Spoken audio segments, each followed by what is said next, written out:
Right, let's have a look at part D then of question 1. It says the line AD, and we know the coordinates of A is 2, minus 1, and the coordinates of D are 1, 3. So even if we didn't work these out, D we couldn't work out, we can still carry on with this part of the question anyways, of course. But the line AD is extended to E, so that D is the midpoint of AE. Find the coordinates of E. Okay, so let's do that then. So D is now the midpoint, so let's do a little sketch, fresh sketch.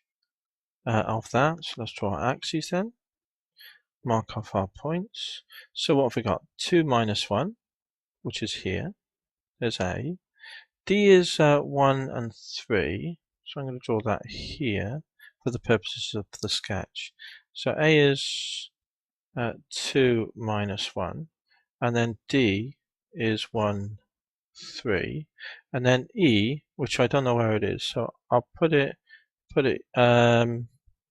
I'll put it somewhere here, say this is E, and we don't know what the coordinates are for E, do we? But D is now the midpoint.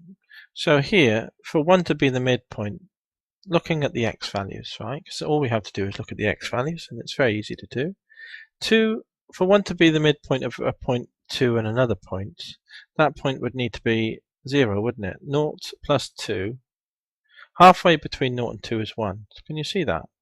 So it's very easy to put down 0 there, just by inspection. Because now we can see, oh yeah, 1 is halfway between, because you added the 2 and the 0 together. I got 2, and then divide by 2, you get 1. And 1 you can see is halfway between the two x values. The same goes for the y. Here's minus 1. You went up 4 to get to 3. Go up another 4, and you'll get to the other side, won't you? So that would be 7. So it is on the axes, and it's 0, 7. So then let's just confirm that finally, just for a final double check. 1, you go back 1 to 0, up 1 to 2. 3, you go up 4 to 7, and down 4 to minus 1. So yes, E is the midpoint.